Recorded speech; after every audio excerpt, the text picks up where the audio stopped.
Hello नमस्कार दोस्तों, एक बार फिर आपका हमारे इस चैनल पर स्वागत है। दोस्तों, जैसा कि जानते हैं आप, काफ़ी समय हो गया है हमारे इस चैनल पर यानी कोई वीडियो अपलोड नहीं हो पाई है। उसका कुछ मेन कारण था जिसकी वजह से हम वीडियो लोड नहीं कर पाए थे। तो दोस्तों, आज जो है हम अपने अगले चैनल को आगे ले चलते हैं और पढ़ते हैं। यहाँ पर देखिए, some use of some essential structure, use of some essential structure. तो इनके बारे में आज हम जो है आपसे जानकारी लेंगे, आपको बताएंगे यहाँ पर। तो दोस्तों, शुरुआत करते हैं यहाँ पर सम use of some essential structure के बारे में। यहाँ पर दोस्तों आपने पढ़ा होगा कि यहाँ पर हम about, beside, has to, have to, इस तरह के कुछ शब्द होते हैं जो हमें काफ़ी परेशान करते हैं और हमसे जो है बनाने के लिए सेंटेंस आते हैं वो हमसे नहीं बन पाते हैं। ठीक है। तो जैसा कि आपको जानकारी है कि इन शब्दों का बहुत ही महत्व है हमारी हिंदी से इंग्लिश ट्रांसलेट करने के लिए। तो यहाँ पर आइए सीखते हैं, इन शब्दों को बहुत अच्छी तरह से सीखेंगे।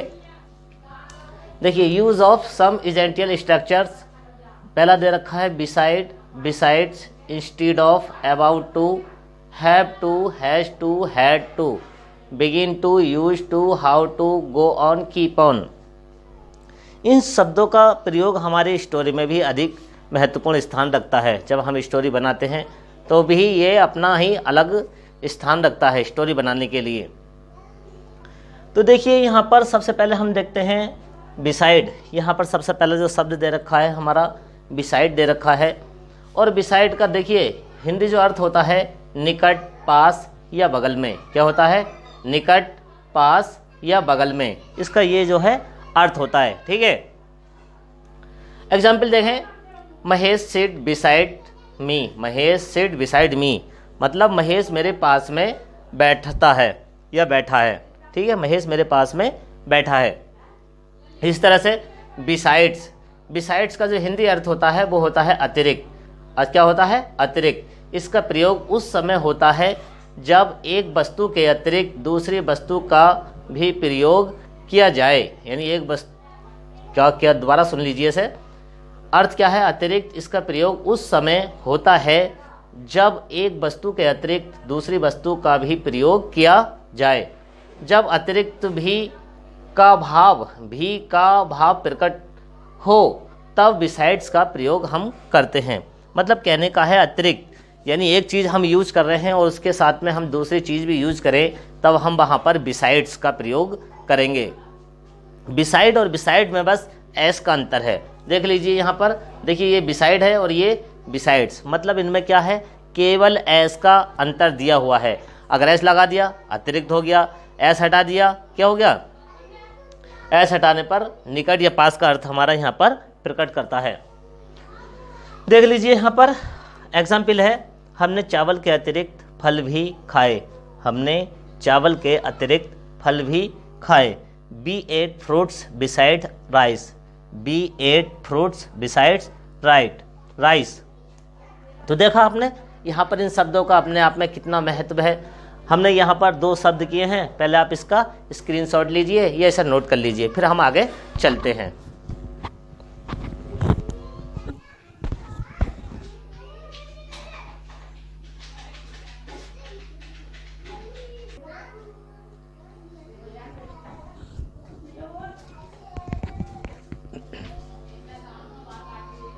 चलिए दोस्तों, आगे चलते हैं और शुरुआत करते हैं आगे। देखिए, अगला जो शब्द आता है हमारा वो आता है इंस्टीड ऑफ। क्या आता है? Instead of. तो इंस्टीड ऑफ का अर्थ जो होता है हमारा ये होता है, या तो होता है बजाय या होता है स्थान पर। क्या होता है? या तो बजाय या स्थान पर। जब एक कार्य के स्थान पर, देखिए यहाँ पर, जब एक कार्य के स्थान पर दूसरा कार्य करें, यानी एक कार्य के स्थान पर दूसरा कार्य करें, या एक वस्तु के स्थान पर दूसरी वस्तु का प्रयोग करें, तब इंस्टीड ऑफ का प्रयोग होता है। किसका होता है? इंस्टीड ऑफ का प्रयोग होता है। एग्जाम्पल देखें यहाँ पर, मोहन ने कहानी के स्थान पर उपन्यास पढ़ा। क्या? मोहन ने कहानी के स्थान पर उपन्यास पढ़ा। Mohan read a novel instead of a story. दोबारा सुन लीजिए, मोहन ने कहानी के स्थान पर उपन्यास पढ़ा। Mohan read a novel instead of a story. देखिए इसके बाद में हम चलते हैं अबाउट टू। अबाउट टू का जो है हमारे इंटरमीडिएट या हाई स्कूल के लिए स्टोरी जो आती है उसमें बहुत ही महत्वपूर्ण भूमिका होती है। किस तरह की भूमिका होती है, जैसे कि आ जाए वह अब जाने वाला है, वह अब खाने वाला है, वह सोने वाला है, या बारे में आए। देख लीजिए इसका अर्थ देखें। अबाउट टू अर्थ है बाला, बाली, बाले, बारे में। बाला, बाली, बाले, बारे में। इसका प्रयोग उस समय होता है, इसका प्रयोग उस समय होता है जब कोई कार्य होने वाला हो, जब कोई कार्य होने वाला हो। ठीक है, देखिए एग्जाम्पल है, अब मैं सोने वाला हूँ, अब मैं सोने वाला हूँ। Now I am about to sleep now. देखिए यहाँ पर एक दो बार आ गया है, एक बार कर लेंगे इसे। यहाँ पर क्या हो जाएगा, now I am about to sleep. या तो नाउ हम लास्ट में लगा दें या पहले भी लगा सकते हैं, इसे उठाकर यहाँ लगा दें और यहाँ साफ कर दें, या है से पहले भी ला सकता है। ठीक है, तो यहाँ पर जो है हमने beside, besides, instead of, about to, ठीक है, इनके बारे में हमने पढ़ा। अभी हम आगे पढ़ेंगे have to, has to, had to. ठीक है, तो आप पहले इसका स्क्रीनशॉट लीजिए। चलिए दोस्तों आगे शुरू करते हैं। आगे दे रखा है, हमने अभी पढ़ा था इसके बारे में, has to, have to, had to और विल या शैल हैव टू। ठीक है, सबसे पहले देखते हैं have to, has to, had to. ये कहाँ प्रयोग होते हैं? इनका प्रयोग होता है बाध्यता या मजबूरी प्रकट करने के लिए प्रेजेंट टेंस में होता है। बाध्यता या मजबूरी प्रकट करने के लिए प्रेजेंट टेंस में इनका प्रयोग होता है। अगर यही हैड टू का प्रयोग हम करें तो ये आता है हमारा पास्ट टेंस में। किसका? Had to. हैड टू का प्रयोग हम पास्ट टेंस में करते हैं। ठीक है, ये साधारण शब्दों में अगर हम इनका अर्थ देखें तो जाना पड़ता है, खाना पड़ता है, सोना पड़ता है, लाना पड़ता है, यानी वाक्यों के अंत में जो शब्द आते हैं, पढ़ा, पढ़ी, पढ़े, पढ़ता है, पढ़ती, पढ़ते, ठीक है, ये शब्द आते हैं और उनसे पहले ना, नी, ने, क्या उनसे पहले ना, नी, ने ऐसे शब्द आते हैं, तो उन वाक्यों को हम has to, have to, had to से बनाते हैं। वहीं पर दूसरी जगह पर देखिए, जैसे कि यहाँ पर विल, शैल और हैव टू का प्रयोग करते हैं, ये हमारा आता है फ्यूचर टेंस में। किस में आता है? फ्यूचर टेंस में आता है। तो फ्यूचर टेंस में हम सबसे पहले क्या करेंगे, देखिए विल या शैल, ये हम पढ़ते आए हैं। विल का प्रयोग कहाँ करते हैं, शैल का प्रयोग कहाँ करते हैं? ठीक है, तो जहाँ पर गा, गी, गे शब्द आए, वाक्यों के अंत में गा, गी, गे ये शब्द आए और उनसे पहले ना, नी, ने, कौन से? ना, नी, ने ऐसे शब्द आए, तो किसे बनाएंगे? विल हैव टू या शैल हैव टू, इनका प्रयोग हम करते हैं। तो देखिए एग्जाम्पल दे रखा है इनका, किसान को कठिन परिश्रम करना पड़ता है। किसान को कठिन परिश्रम करना पड़ता है। A farmer has to, a farmer has to work hard, a farmer has to work hard. तुम्हें घर जाना पड़ता है, तुम्हें घर जाना पड़ता है, तो बनाएंगे से you have to go to house, you have to go to house. इस लड़के को कल दौड़ना पड़ा, ये हमारा जो आया है पास्ट टेंस में आया है, इस लड़के को कल दौड़ना पड़ा। इसे बनाएंगे this child had to run yesterday, बीता हुआ समय है, यस्टरडे का यूज करेंगे। ठीक है, अब फ्यूचर की बात करते हैं। मदन को ये कार्य करना पड़ेगा, यानी बाध्यता की जा रही है, फोर्स किया जा रहा है उसको। मदन को यह कार्य करना पड़ेगा। Madan will have to do this work, Madan will have to do this work. तो देखिए कितना सिंपल तरीका है हमें इन्हें सीखने का। अगर हम इनको नहीं सीखते हैं और जब स्टोरी बनाते हैं तो हमें कहीं ना कहीं हम कोई ना कोई मिस्टेक कर ही देते हैं, जिससे हमारी स्टोरी गलत हो जाती है। वाक्य बनाते हैं हिंदी के, वो गलत हो जाते हैं। ठीक है, आप इनका स्क्रीनशॉट लीजिए, फिर हम आगे चलते हैं। चलिए आगे शुरुआत करते हैं। अगला जो शब्द आता है हमारा बिगिन। बिगिन की जो सेकंड फॉर्म होती है, जो पास्ट टेंस होता है, वो होती है बिगेन। देख लीजिए यहाँ पर बिगिन फर्स्ट फॉर्म में दे रखा है और इसका जो पास्ट दे रखा है सेकंड फॉर्म में, वो है begin to.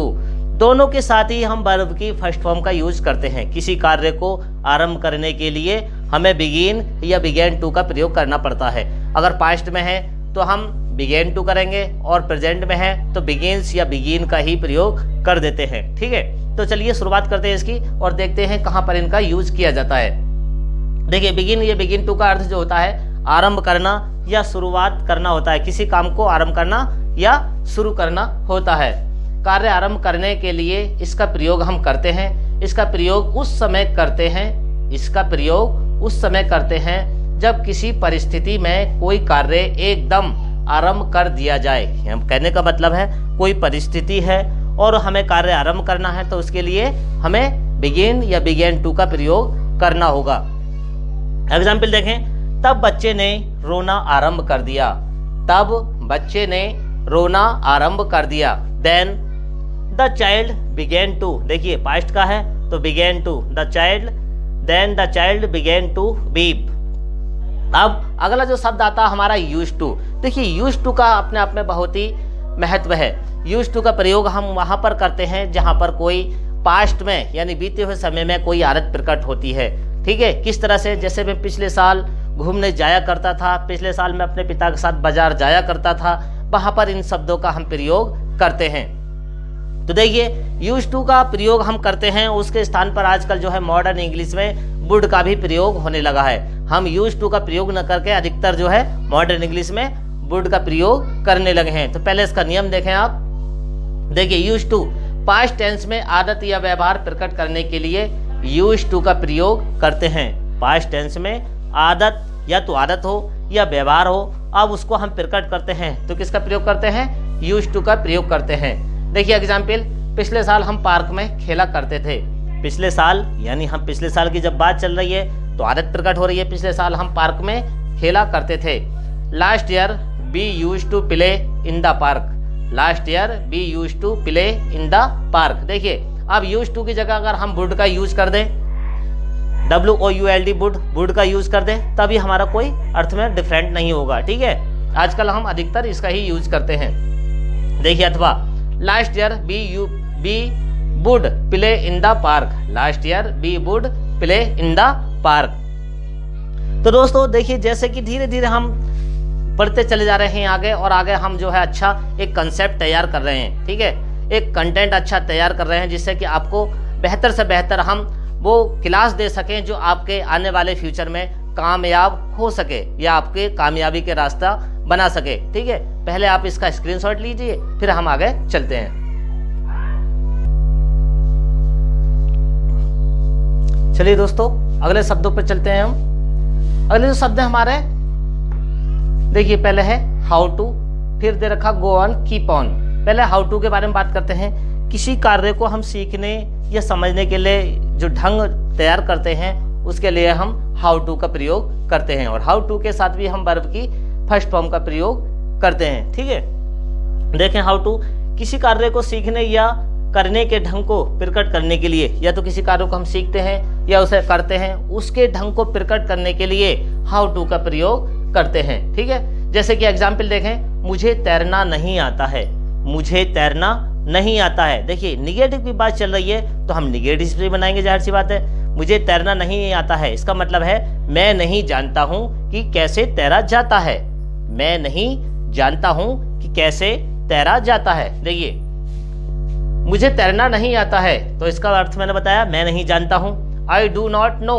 I do not know, मैं नहीं जानता हूं कि कैसे तैरा जाता है। How to swim. How to swim. इस तरह से हमें हाउ टू का प्रयोग करना होता है। आगे चलते हैं। अगले जो शब्द है हमारे गो ऑन और कीप ऑन।